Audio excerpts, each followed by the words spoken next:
Alright, so I just want to do a quick explanation of homework problem 7.3, number 25. Prove the identity of 4 times sine squared plus cosine of sine to the 6th plus cosine to the 6th equals 4 minus 3 sine squared of 2x. So using the sum of cubes, we factoring something squared. We get this. Since we're actually factoring something to the 6th, we're going to actually have a to the 6th plus b to the 6th, so you end up having a squared plus b squared, and then this is to the 4th, so squared, 4th, squared. So you use this factoring technique to the first factor. Sine squared plus cosine squared is just 1. That's a 1. And then we can say you can factor out like a cosine squared from both of these, and that gets pulled out there, and then you can rewrite this. Or you can rewrite cosine squared as 1 minus sine squared, and so then you end up getting this. And then cosine squared you can rewrite as 1 minus sine squared, you get this. And then multiply it out. And then contract everything. It gets down to here, I believe. And then you can factor out a sine squared from both of these.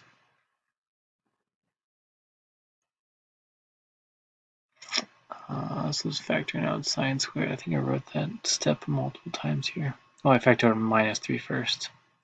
So from here to here, I factored out minus 3.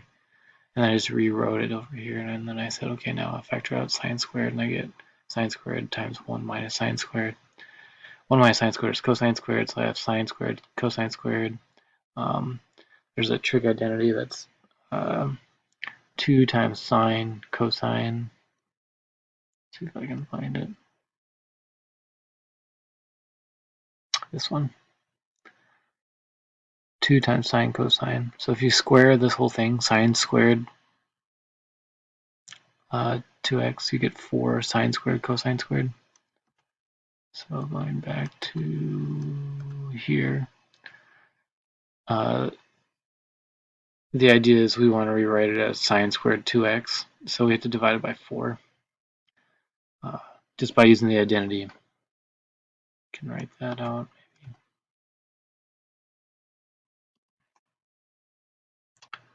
So 5, if we have sine squared of 2x, it's going to equal 4 sine squared of x times cosine squared of x. And so the idea is if we want to actually, this is the identity that we're using, we have to divide both sides by 4 to get that. So we replace this with this, and then we can distribute the 4, and this 4 and that 4 cancel, and then we get our final answer. Hopefully that makes sense. Let me know if you have any questions.